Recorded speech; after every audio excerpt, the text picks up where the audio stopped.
Olá, seja bem-vindo ao Jornal da UFO. Na edição de hoje vamos falar sobre polarização na política. Ao vivo no estúdio recebemos o professor de Sociologia, Márcio Bonesco, e o psiquiatra Maurício Rosa. Você vai ver também que o número de casos de Covid-19 voltou a crescer no Brasil.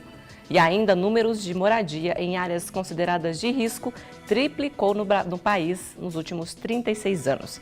E tem muito mais, o Jornal da UFO está no ar.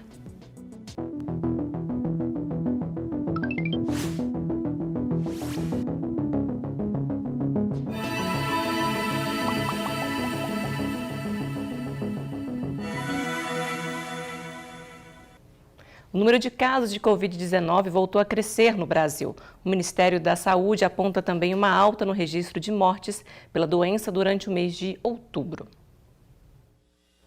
O último boletim epidemiológico referente à semana de 16 a 22 de outubro indicou um aumento de 13% no número de novos casos e de 33% no número de mortes comparados ao período anterior. O índice de internações também subiu. De acordo com informações da Secretaria da Saúde de São Paulo, o estado registrou entre 17 e 31 de outubro um aumento de 40% nas internações por Covid-19 em leitos de UTI, ou seja, variou de 229 pacientes para 321. Médicos e especialistas associam essa alta com a volta das aglomerações, o relaxamento dos cuidados, como o uso de máscaras e da higienização com álcool em gel. O número de moradias em áreas consideradas de risco triplicou no país nos últimos 36 anos. Os dados são do MapBiomas, órgão multi-institucional que monitora a ocupação de terras no Brasil. De acordo com o relatório, a ocupação urbana em áreas de risco subiu de 350 quilômetros quadrados para 1.000 quilômetros quadrados entre 1985 e o ano passado. São consideradas áreas de risco as localizadas em morros e encostas ou as que ficam em beiras de córregos e rios. Os dados foram obtidos através do monitoramento de imagens de satélite. As cidades com mais áreas de risco ocupadas são Salvador, Ribeirão das Neves, Jaboatão dos Guararapes, São Paulo e Recife. Também cresceu em 25% o número de cidades com favelas. Em 1985, primeiro ano com dados, as favelas estavam presentes em 538 municípios. No ano passado, esse número subiu para 738. Nesses 36 anos, o país empurrou milhares de brasileiros para a submoradia em uma área equivalente a 105 mil campos de futebol. As cidades com maior número de comunidades são Manaus, São Paulo, Belém, Rio de Janeiro e Salvador. A urbanização de favelas em áreas de risco é relativamente preocupante, acende um alerta amarelo para todos nós, né? E as favelas elas merecem um tratamento adequado do ponto de vista urbanístico, porque são áreas muito potentes, áreas com muita cultura, né? Elas não são um problema em si. Isso revela um pouco a ideia de que a habitação no Brasil ela vem sendo tratada muito menos como um direito e muito mais como uma mercadoria, né? Então esses números revelam um pouco da realidade da urbanização brasileira e nos fazem conhecer um pouco e talvez nos ajudar a pensar em como resolver essa questão. A direção do Instituto Chico Mendes da Biodiversidade cortou 80% do orçamento para a fiscalização dos parques e reservas do Brasil. Os chefes regionais receberam uma mensagem por e-mail pedindo a paralisação de fiscalizações durante 2 semanas. A ordem do Comitê Gestor do ICMBio é de cancelar todas as operações de fiscalização que dependem de recursos orçamentários planejadas para a primeira quinzena de novembro. Com os cortes, as unidades de conservação não têm dinheiro nem para colocar combustível nos carros usados na fiscalização. Em alguns biomas brasileiros é temporada de queimadas, o que pode agravar a situação do desmatamento. Outro temor é o aumento da extração ilegal de madeira e o avanço do garimpo. O atual presidente do Instituto, Marcos Simanovic, é ex-policial militar e tem sua gestão criticada por ambientalistas por ter alocado policiais e militares em cargos importantes do órgão e ter realizado uma atuação precária da conservação da biodiversidade. Há mais de uma semana do resultado das eleições, os brasileiros se encontram num cenário de polarização radical. Confira na reportagem de Sara Camelo e Felipe Leonardo. Para Genoveva, existe apenas um sentimento após o resultado das eleições para presidente da República. Olha, a palavra para mim é cansaço. cansaço. Acho que poderia estar tão diferente. As manifestações contra o resultado das urnas avançaram por todo o país em atos antidemocráticos. Gostaria de ver que eleição é eleição, que tem uma pré-eleição, que às vezes pode ser até conflituosa, mas as coisas têm que ter começo, meio e fim. E eu não estou vendo o fim. Mas, para a Isabela, o resultado das urnas não é determinante. Quem tem que ter voz é o povo. Então, se realmente houve fraude lá no meio da maneira de voto lá das urnas, então que isso realmente seja descoberto, né? E que ganhe, né, realmente quem mereça ter ganhado. As urnas eletrônicas passam pelo teste público de segurança. Ele é realizado 1 ano antes de todas as eleições e tem a colaboração de especialistas e eleitores, que apontam possíveis defeitos ou fragilidades, para aprimorar o sistema eletrônico de votação. Os relatórios dos testes são disponibilizados publicamente e o processo é aberto a críticas e sugestões de todos. A situação é vida que segue. No Estado democrático de direito, você tem direito de buscar, a questionar, né? Mas existem as vias legais. Né? Não é, por exemplo, atrapalhando o direito de ir e vir, que você vai alcançar esses direitos. Um dos fatores que favorece essa polarização são as redes sociais, mais especificamente os algoritmos, que tendem a mostrar somente conteúdos que dizem respeito com a visão de mundo dos usuários. E é daí que nascem as bolhas. Cada pessoa consolida e reforça as ideias que já acredita serem verdades, o que faz com que as visões discordantes se tornem cada vez mais inaceitáveis. Hoje nós vivemos um mundo extremamente com bolhas, não só pelas redes sociais, não só pela política, mas pelos ambientes em que vivemos. Quanto indivíduo, quebrar as minhas bolhas, perceber o outro, dar possibilidade ao outro, escutar o outro, ouvir as evidências que o outro apresenta, quais são os contra-argumentos. Outro momento, politicamente, se verificar o que está se discutindo. É um bem público? É para o bem público ou cunho de ideias? Porque quando eu só trabalho as minhas ideias, eu fico de cabeça feita, e aí eu não possibilito. Então, eu acredito que educação, indivíduo, e ações políticas que nos dão, principalmente, a perspectiva do diálogo, de entender o outro, perceber o outro, ouvir o outro. Além do diálogo com o outro, o professor Moacir também orienta sobre a verificação dos fatos em fontes oficiais. Temos o site do próprio TSE para consultar decisões. Então, o que a gente percebe é que às vezes a pessoa prefere dar um Google, ou às vezes entrar no Instagram, ver um post já pronto, ou no Facebook, ou no Twitter, do que entrar no próprio site do TSE e ler, por exemplo, a íntegra da informação. E é nesse cenário que Genoveva e todos os brasileiros se encontram. Um momento de polarização radical, onde o fim não parece ser realidade. Eu já tenho 70 anos e fico pensando que coisa mais estranha que estou vivendo. Não gostaria de estar passando por isso, não. Para falar mais sobre essa polarização no Brasil, recebemos aqui no estúdio Márcio Bonesco, professor de Sociologia. Muito obrigada pela presença aqui no jornal. Obrigado, Larissa. Recebemos também o psiquiatra Maurício Rosa. Boa noite, seja bem-vindo ao jornal novamente. Obrigado pelo convite. A gente que agradece. Começo com você, Márcio. O que é essa polarização e por que está tão intensa ultimamente no Brasil, na sua visão? Olha, eu acho que para a gente ter um entendimento mais amplo do assunto, é interessante a gente remeter o nosso passado histórico, tanto nacional quanto internacional. Nesse primeiro momento eu vou me reter ao aspecto histórico nacional, né? Nós tivemos uma polarização oriunda da ditadura militar a partir de 1964. Esse momento do país foi muito difícil, porque foi um momento onde a gente teve a ascensão da extrema-direita no poder, um regime totalitário bastante violento, e a gente teve uma adesão de segmentos populacionais, sobretudo da classe média, a essa extrema-direita, enquanto a gente teve uma segmentação populacional do campo da esquerda e também do campo da direita, que não é a extrema-direita, nesse contexto, que foi extremamente combatido de forma violenta no país, né?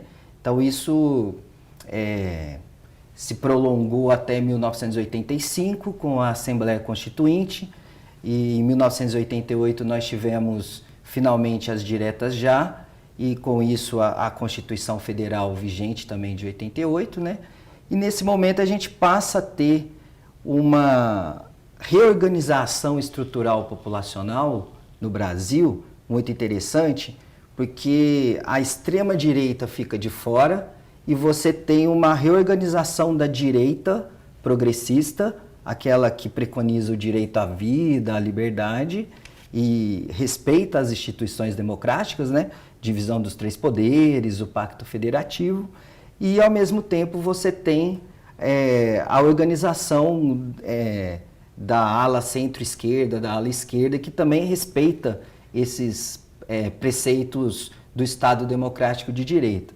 Então a gente viu que logo após o período de redemocratização, a gente teve uma polarização bastante saudável e republicana, sobretudo entre o PSDB, né, o Partido Social Democrata, e o Partido dos Trabalhadores, o PT, onde houve uma alternância ali, sobretudo na presidência da República, com Fernando Henrique Cardoso, com Lula, e os debates eram bastante acirrados, mas eram debates republicanos, que ficavam ali no campo técnico, né? A gente vê o ritual de passagem do governo do PSDB para o PT, o Fernando Henrique passando a faixa para o Luiz Inácio Lula da Silva, e nos últimos tempos, uma reestruturação tanto das redes sociais, conforme foi falado na reportagem, e também por movimentos de extrema-direita internacional, a gente teve uma reestruturação política, e essa reestruturação política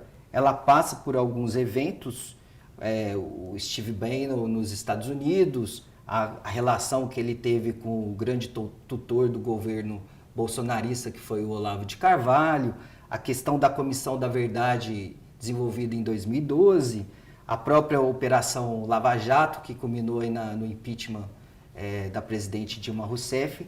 Todos esses eventos históricos e políticos nesse contexto, mais ou menos de 2012 até 2017, trouxe uma reconfiguração da aliança da extrema-direita com a direita no país. E nesse sentido houve uma polarização onde um dos lados, principalmente, reivindica, conforme foi colocado na reportagem, reivindica elementos antidemocráticos, elementos que estão fora do jogo do Estado Democrático de Direito e do jogo do artigo 1º da Constituição, onde a gente entende que o poder emana do povo, né?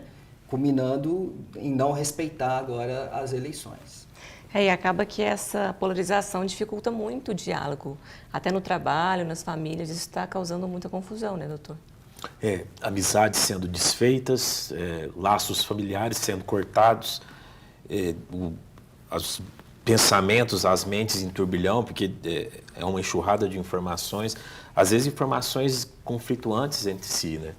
E isso, com certeza, vai contribuir para piorar em muito os sintomas ansiosos de quem já vinha tratando ou já tinha que lidar com sintomas ansiosos, e para pessoas que durante esse processo se tornaram adoecidas aí com esse embate que vai muito mais para um campo do afeto do que para um campo da racionalidade. Chega até um radicalismo. As pessoas não querem escutar uma opinião diferente da que elas pensam. Aí fica assim, nessa polarização, e parece que não tem fim. Sim, criou-se, na verdade, campos de batalha virtuais, né? E dentro desses campos de batalha a gente tem a formação das bolhas, em que os algoritmos vão te apresentando sempre pensamentos que confirmam o que você pensa, para cada um dos dois lados. E tudo que é, de alguma maneira, distoante dessas ideias passa a ser criticado, não a partir da defesa do que eu penso, mas o que eu critico no outro, né? Os debates presidenciais, isso ficou muito claro. discutiu-se muito pouco as ideias e muito mais o que eu não gosto no outro candidato, o que eu acho que o outro candidato fez de errado. É verdade, uma coisa que você colocou que é importante é das fake news relacionada às redes sociais também, que vem crescendo muito e hoje em dia as fake news estão se tornando às vezes verdade para algumas pessoas. Qual é o futuro da nação com isso? Esse é o problema, eu acho que remete, inclusive, apesar de não haver redes sociais no início do século XX, mas esse é um problema que remete ali ao início do século XX, a ascensão justamente de países totalitários, tanto de extrema direita quanto de extrema esquerda, aonde você tem uma espécie de decomposição do espaço público, o surgimento de uma espécie de sociedades secretas, aonde o diálogo em relação à heterogeneidade de valores, ao direito ao contraditório, isso é deixado de lado e vira uma espécie de torcida de time de futebol, aonde uma rivalidade. Uma rivalidade onde você não tem uma relação dialógica entre as pessoas, né? Fica afirmando um monte de coisas, o outro lado afirmando um monte de coisas, e você perde essa capacidade de diálogo. É uma espécie, a gente está vivendo novamente uma espécie de declínio do espaço e da esfera pública frente a um processo de privatização da vida, onde o diálogo está sendo deixado de lado, né? Muito de lado. E, doutor, quais as dicas para quem está enfrentando isso na família, no trabalho? Qual a melhor forma de lidar com isso para que não acabe em brigas? Não há outro caminho que não seja o diálogo. A gente precisa começar a trabalhar de novo a reconstrução dessas relações através do diálogo, né? Não é através do discurso do ódio, não é através da disseminação de notícias falsas, das fake news, que a gente vai chegar a romper essas bolhas, né? As bolhas foram formadas de maneira artificial por esse campo de batalha, né? Principalmente, e aí a pandemia colaborou muito para isso, no sentido de que a gente ficou muito isolado, as informações todas chegavam praticamente por via virtual. Então a gente precisa trabalhar no sentido de estourar essas bolhas para que o diálogo se faça mais fácil e possível. Tirar isso um pouco desse campo do afeto negativo em relação ao outro e trazer para um campo mais de racionalidade, de respeito ao que é distoante, ao respeito à opinião que é diferente da minha. Às vezes até um tratamento mais psicológico, mais com um psicólogo. Exato. Também é indicado nesses casos também. Em consultório ficou muito claro, os sintomas de alguns pacientes pioraram muito dentro desse processo e agora, até depois do resultado, em que algumas pessoas não foram contempladas, né, com a vitória, houve um agravamento, porque nós estamos falando de um transtorno em que os medos, as inseguranças, tudo isso está muito aflorado. Então, quando a gente parte para um campo de polarização, para um cenário de muitas incertezas, a tendência é que esses sintomas ansiosos piorem. Então, não deixem de procurar por ajuda psiquiátrica, psicológica para esses momentos. Até para não chegar numa depressão também. Exatamente. Outro assunto que nós vamos falar agora. Na região amazônica, a vitória de Lula nas eleições gera ansiedade e apreensão. Ambientalistas dizem que a tensão entre invasores de terra e indígenas aumentou. As lideranças discutem como reestruturar os órgãos oficiais de preservação ambiental e também cobram ações rápidas e enérgicas do novo governo. No Pará, ambientalistas temem conflitos na região de Santarém. Foi onde começaram os bloqueios na BR-163, rodovia que liga o estado a Mato Grosso. Na terra indígena Yanomami, maior território indígena do país, a expectativa é de que o novo governo promova uma desocupação da área tomada pelo garimpo ilegal.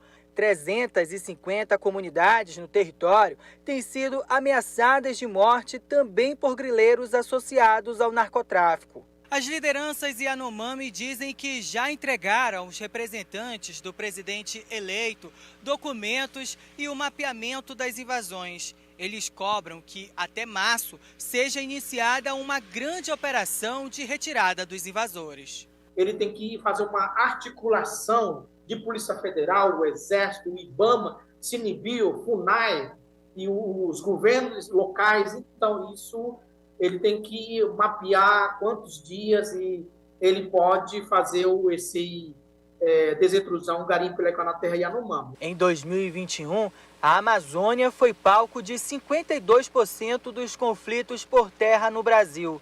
Sozinha, a região tem 62% do número de famílias atingidas. Além disso, 97% das áreas de conflitos, quase 69 milhões de hectares, estão no bioma amazônico. Com o resultado das eleições, os indígenas se dizem ansiosos pela retomada do diálogo com o governo.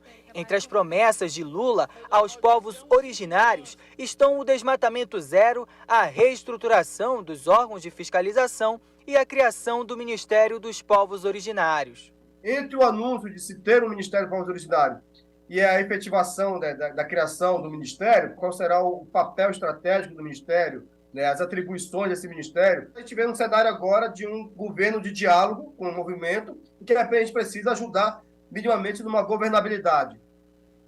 Esse é outro tema que gera muita polarização e muita polêmica também, né, Márcio? Como que o novo presidente deve atuar com essa situação? Então, eu acho que a reportagem ela traz algumas questões interessantes, né? A formulação do Ministério dos Povos Originários. Eu acho que a relação de aliança que o próximo presidente teve com algumas figuras importantes como Marina Silva, né, que já tem um know-how ali no processo de diminuição do desmatamento, eu acho que também é interessante para reverter essa situação. E a sinalização das relações internacionais. A gente percebe que Noruega, Alemanha já se colocaram à disposição de retornar com o fundo da Amazônia, né? Então eu vejo que essa política pública na questão ambiental ela vai ser bastante difícil, mas eu estou vendo um cenário bastante otimista para se resolver isso a curto ou a médio prazo. E também no próximo governo, né, vai ter um pequeno problema ali. A gente vê na Câmara, no Senado também, com algumas rivalidades. Como você vê que pode ser feita essa atuação do presidente? Então, a gente vê, se a gente pegar alguns dados estatísticos, a gente vê que a Frente Ampla que foi criada pelo presidente eleito, ela tem 223 deputados federais a favor, 198 contra e 92 neutros. Desses 198 contra, muito provavelmente já houve a sinalização, a gente vê nas reportagens, já houve a sinalização de maneira fragmentada de certos deputados sinalizando uma relação dialógica com o presidente Lula, né? E desses 92 neutros, a gente tem 59 que fazem parte do União Brasil e a gente já vê uma sinalização de diálogo republicano entre o Luciano Bivar, que é o presidente do partido, com o governo que foi eleito. No Senado, a gente tem 35 senadores a favor, 24 contra e 22 indefinidos. Se a gente considerar os 11 do União Brasil, que é do presidente Luciano Bivar, e mais esses fragmentados 24 aí que por exemplo, o PSDB, que é a oposição, muitos já sinalizaram que vão dialogar e tentar construir essa frente ampla, eu também vejo com bastante otimismo essa relação, sobretudo o know-how que o ex-presidente Lula teve nos dois momentos que ele presidiu o país, de conseguir criar essa frente ampla que, na verdade, ele já conseguiu no momento das eleições, né? E uma palavra importante nesse momento, presidente, e para todos, é a diplomacia. Em lidar com as pessoas e também o respeito, né, doutor? Sim, trabalhar no sentido de, às vezes, ouvir menos a própria voz, para que a gente possa ouvir o todo, né? No momento de disputa eleitoral, haviam adversários políticos, né, que muitos identificaram como inimigos, mas hoje esse processo eleitoral se encerrou e a gente precisa entender que nós precisamos lidar com essa única unidade de país que é o Brasil e conseguir passar por cima dessas diferenças. Então fica o espaço aberto agora para o seu recado relacionado a essa polarização e uma melhoria desse cenário atual. O meu recado é que a gente consiga buscar comportamentos cada vez menos radicais e consiga estar sempre disposto e aberto ao diálogo, que não existe outro caminho para que a gente alcance uma convivência harmoniosa, a não ser através do diálogo. E vai ser bom para todos nós. Exatamente. E agora a sua mensagem final, professor. Acho que pegando o gancho do doutor, eu acho que agora a gente está no momento de Copa do Mundo, né? E é um momento de unificação, de diálogo aí com a identidade nacional e trazermos aí essa ideia de que o Brasil é de todos, né? E precisa ser governado para todo mundo. Unir a nação. Unir a nação. O futebol unir a nação. O futebol é incrível para se fazer isso.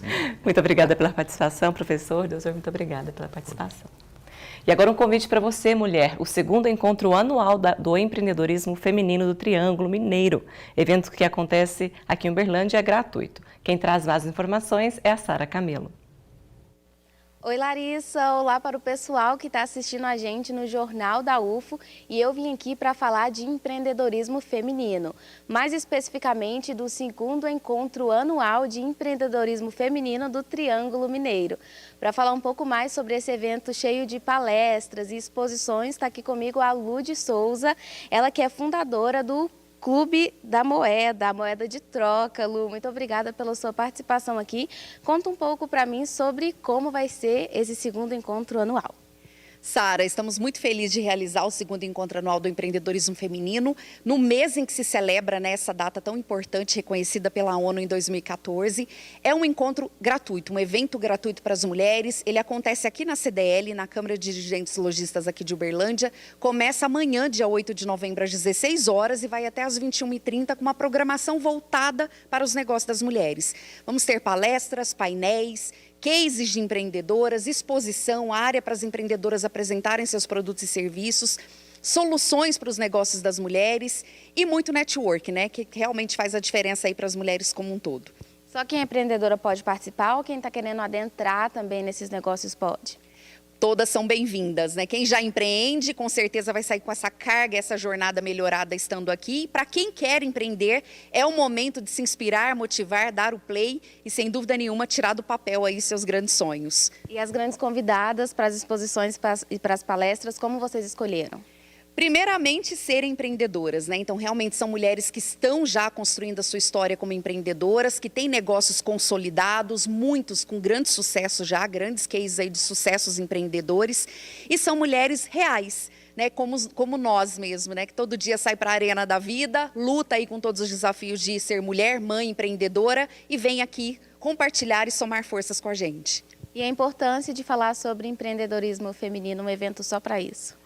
Muito importante. Se a gente parar para pensar um pouquinho, há 5 anos atrás a gente não via esse movimento das mulheres acontecendo. As mulheres empreendem muito, estão, né, cada vez mais alcançando esse espaço, dando vida aos seus negócios, são importantes para a economia e para a sociedade. E quando a gente faz um movimento voltado para os negócios das mulheres, sem dúvida nenhuma, toda a comunidade ganha, né? A cidade, a comunidade, a economia, a parte social. Então venham, prestigiem, você mulher, né? Vem para cá, convida suas amigas, é só vir. Tá? As inscrições podem ser feitas aqui na hora também e são todas convidadas. Lu, muito obrigada pelas suas informações, por compartilhar aqui conosco. Larissa, fica então um convite a todas as mulheres empreendedoras e para quem quer também adentrar nesse mercado, amanhã dia 8 aqui na CDL Uberlândia. Se você quiser saber mais informações e a programação inteira, é só acessar o Instagram, @Clube Moeda de Troca. Eu fico por aqui e é com você no estúdio. Muito obrigada, Sara. Às 9 da noite tem mais informação com o Jornal da Cultura. Nossa edição de hoje fica por aqui. Uma boa noite para você e uma ótima semana. Tchau, tchau.